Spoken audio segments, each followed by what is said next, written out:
Press वार्ता में आप सभी का स्वागत करता हूं, अभिनंदन करता हूं।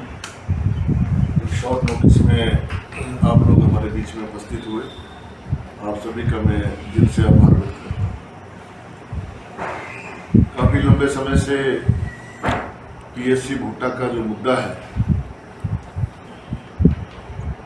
कई बार इस मुद्दे के ऊपर चर्चा हुई है और कई वर्षों बीत गए हैं। भुट्टा नगर पंचायत के निवासियों को और आसपास के जो हमारे बुरसू सुल्तानी है, सौर है, दैण है और साथ लगते हमारा पाड़ू पंचायत है, लोडर पंचायत है, यहाँ के लोगों की बड़े लंबे समय से मांग है कि इस पीएससी को स्तरोन्नत किया जाए। आदरणीय जयराम जी ने, जो हमारे प्रतिपक्ष के नेता हैं और पूर्व मुख्यमंत्री हैं, उन्होंने इस पीएससी का दर्जा बढ़ाकर इसको सीएससी किया। लेकिन दुर्भाग्य से वर्तमान सरकार के मुख्यमंत्री ठाकुर सुखविंदर सिंह सुक्खू जी ने इसे डीनोटिफाई कर दिया। ऐसा ही जो हमारी पुलिस चौकी है यहाँ पर, उसको भी जयराम सरकार के समय में अपग्रेड किया गया था, लेकिन मुख्यमंत्री महोदय ने इसे भी डीनोटिफाई कर दिया। और पीएससी भुट्टा में आज आलम ये है कि यहाँ पर 4 बजे के बाद पीएससी को बंद कर दिया जाता है। किसी मरीज को वहाँ पर देखा नहीं जाता और एक्सीडेंट प्रोन एरिया होने के बावजूद जब भी यहाँ पर कोई गंभीर दुर्घटना होती है तो सबसे पहले लोग भुट्टा की तरफ दौड़ते हैं। दुर्भाग्य भुट्टा निवासियों और आसपास के निवासियों का ये है कि लगातार इस मुद्दे को अपने स्तर पर भी उठाया उन्होंने, मैंने भी विधानसभा में भी इसे कई बार चर्चा में लाया, लेकिन इसका कोई नतीजा अभी तक नहीं निकल पा रहा है। माननीय मुख्यमंत्री महोदय उपचुनाव के समय में यहाँ भुट्टा में आए थे और उन्होंने घोषणा की थी कि मैं इसे सीएससी बनाऊंगा 50 बिस्तर का। आज 1.5 साल से ऊपर हो गया, उस मुद्दे के ऊपर अब मुख्यमंत्री महोदय कोई चर्चा नहीं करते हैं, कोई बात नहीं करते हैं। जिला हमीरपुर से ताल्लुक रखने के बावजूद स्वास्थ्य सुविधाओं की आज ये हालत है कि लोगों को दर दर की ठोकरें खानी पड़ रही है।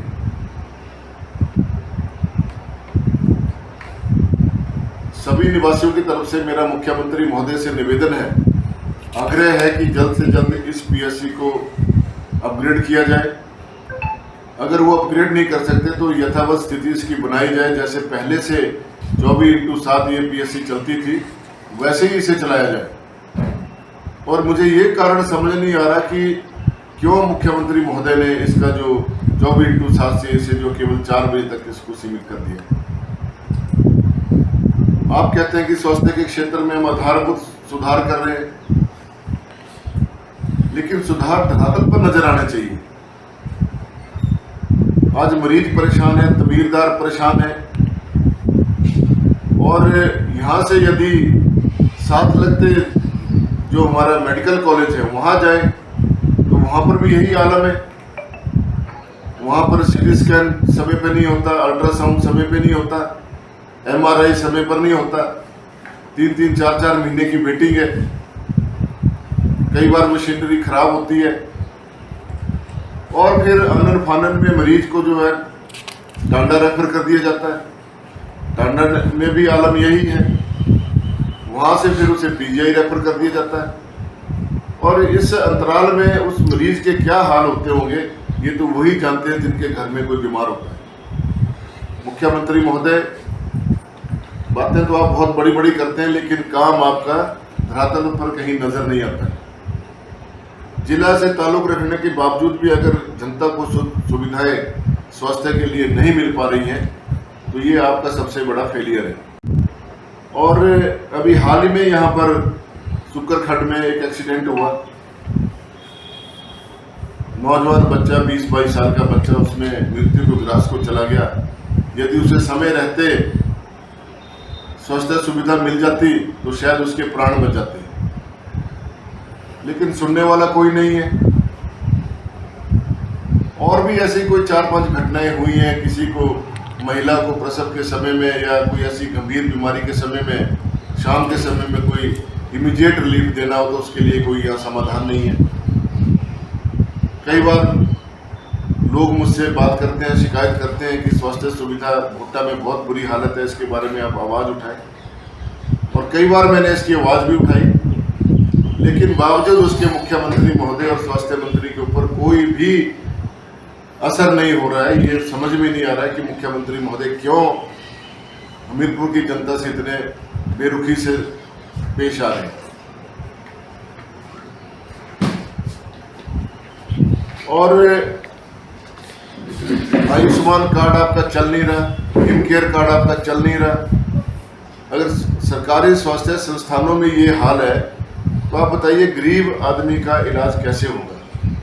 पिछले कल ही मेरे विधानसभा क्षेत्र से एक सुनीता देवी अपने पति को लेकर आईजीएमसी से वापस आ गई। 2,75,000 रुपये का उसका खर्चा होना है।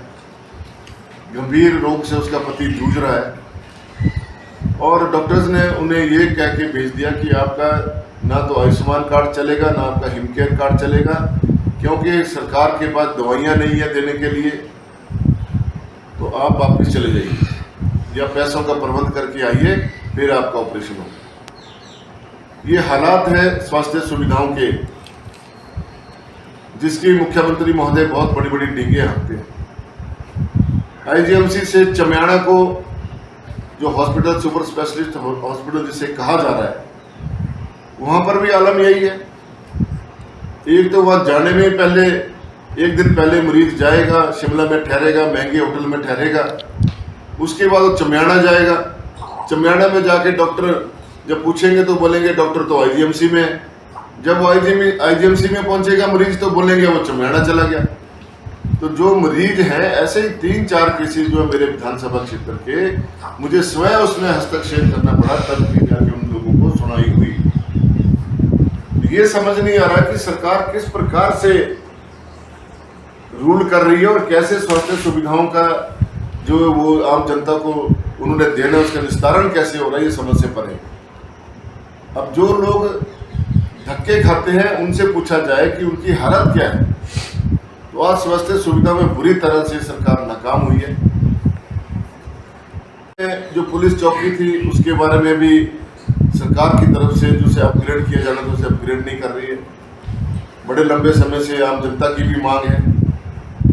एक बड़ा दूसरा जो यहाँ पे तीसरा मुद्दा है हमारा बस अड्डे का।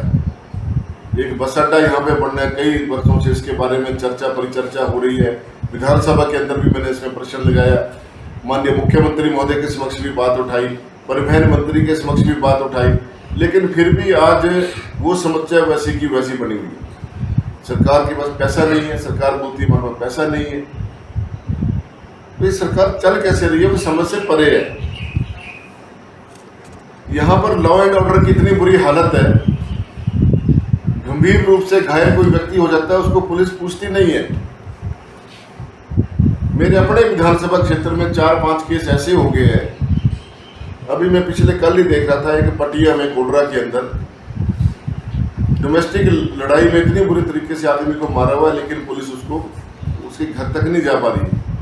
ऐसे ही बहुत से केसेस हैं जिनमें हमें स्वयं इंटरफेयर करना पड़ता, तब पुलिस जरा सी हिलती है। और ऐसे कैसे चलेगा, ये तो ऐसा लग रहा है जैसे जंगल राज यहाँ पर हो गया है। और पुलिस भी इतनी गंभीरता से काम नहीं करती है, वो भी राजनीतिक हस्तक्षेप के चलते जो है निर्णय लेती है, और जिनको गंभीर चोटें लगी होती है उसके बारे में पूछती नहीं है, और उल्टा उनके ऊपर केस बना दिए जाते हैं जिनको चोटें लगी होती है। तो ये लॉ एंड ऑर्डर की ये हालत है। तो नटशेल में देखा जाए तो सरकार की हालात बहुत खराब है। अभी पिछले कल ही मैं पढ़ रहा था कि 1,000 करोड़ का लोन और सरकार लेने जा रही है। पिछले 2.5 वर्षों में लगभग 35,000 करोड़ का लोन जो है सरकार ले चुकी है। ये समझ नहीं आता कि ये पैसा लग कहाँ रहा है। सड़कों की हालत खराब है, जो लिंक रोड जो हमारे यहाँ टूटे फूटे गड्ढे पड़ गए। पूरे बड़सर विधानसभा क्षेत्र में यदि देखा जाए तो वहाँ पर हालात इतने खराब हैं कि वहाँ पर पैदल चलना भी मुश्किल है लोगों के लिए। जब अधिकारियों से बात करते हैं तो वो बोलते हैं हमारा पैसा नहीं है,